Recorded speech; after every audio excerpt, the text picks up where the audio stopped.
This hot dog costs $1.50.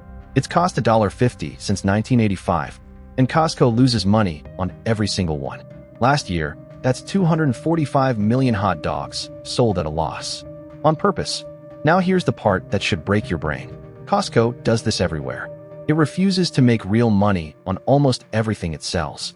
And last year, it made $8 billion in profit anyway. Because Costco figured out something almost no company on earth understands. The stuff on the shelves was never how it makes money. Stay with me, because once you see the real machine, you can't unsee it. Let's look at the numbers, because they're insane. Fiscal 2025, Costco sold about $270 billion of merchandise. It kept $8.1 billion. That's a profit margin of 2.9%. For every $100 you spend, Costco pockets less than $3. For a normal retailer, that's a disaster. But Costco is thin on purpose. Look at the markup on the products. Walmart's gross margin is around 24%. Target's about 28%. Costco's roughly 11%. It has an internal rule: never mark most items up more than about 14%, even when it easily could. A supplier cuts them a deal? That saving goes to you, not into Costco's pocket. Read that again. Every other company on earth is trying to maximize markup. Costco wrote a rule to minimize it, which leaves one enormous problem. If you won't make money on the products, you have to make it somewhere else. And where Costco makes it is the genius part. Here it is. To buy that cheap hot dog, to buy anything, you have to pay Costco first, just for the right to walk in. $65 a year, $130 for executive. And in 2025, that added up to $5.3 billion in membership fees. Now watch this. Costco's total operating profit for the year was about $10.4 billion. Membership fees were $5.3. That's more than half of all its profit coming from fees. Not from selling you things, from charging you for permission to be sold things. And it's the most beautiful money in business, because it's almost pure profit. It costs Costco basically nothing to renew you. And you do renew. 92% of members re-up every single year. 92. Netflix, your gym, your phone company, they would all kill for that number. Now here's the clever twist. Costco actually gets you to want to pay more. Pay $130 for an executive membership, and Costco hands you 2% of everything you spend right back, up to $1,250 a year. If you shop there seriously, that reward pays for the membership by itself. So renewing isn't even a decision anymore.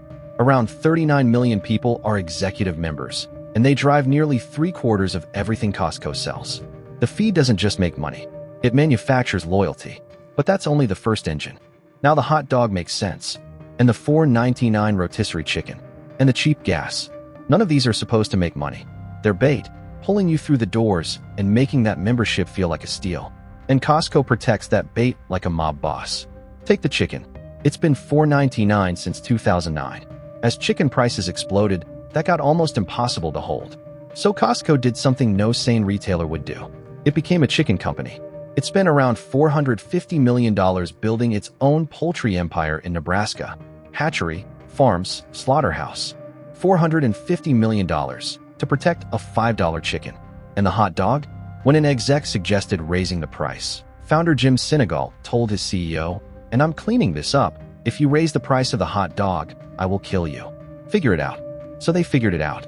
Costco will build a factory before it breaks a promise to members, because the promise is the product.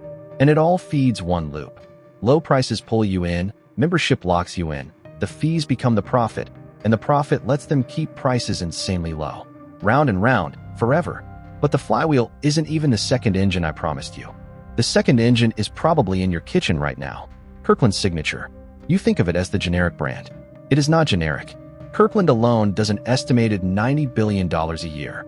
Spin it off tomorrow, and it would be bigger than Nike, bigger than McDonald's, from a store brand. And here's the sleight of hand. Costco often gets the actual name brands to make Kirkland products. Same factory, nearly the same product, different label, then sells it cheaper. So it's often better and cheaper than the brand right next to it. That earns Costco a fatter margin than the national brand would, and it makes you feel like an insider who cracked the code.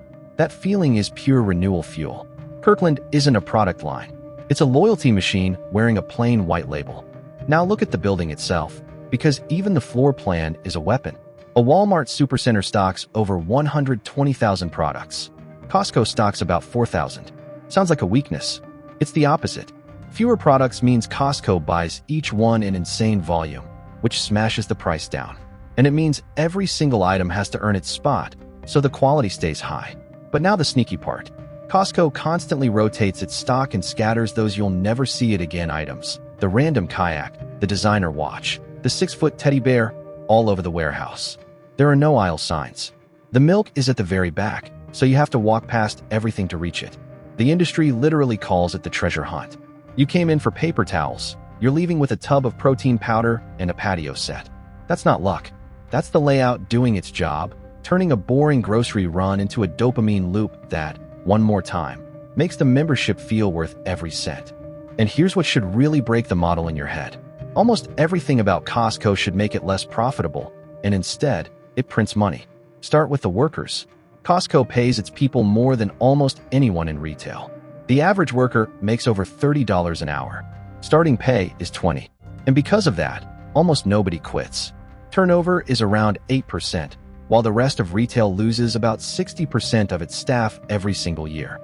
Happy, experienced employees work faster, steal less, and need less training, which quietly makes the entire machine cheaper to run. Then there's advertising. Costco basically doesn't do it.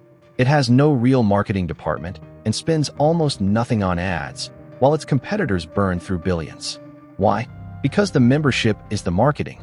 You paid to get in, so you tell your friends it's worth it. And then there's the returns. Costco will take almost anything back, with no time limit, and refund your membership in full, anytime, no questions asked. That sounds insane, until you realize it quietly removes the last reason not to trust them, which makes you buy more and renew again. Costco does the exact opposite of everyone else in retail, and it wins because of it. So here's the whole machine.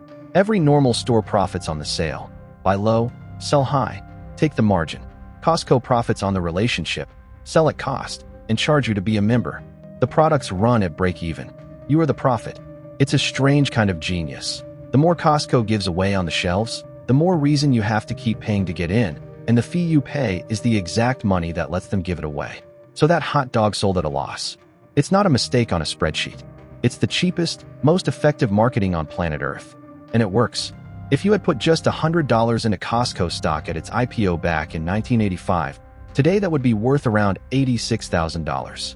Turns out, selling a hot dog at a loss is very, very good business.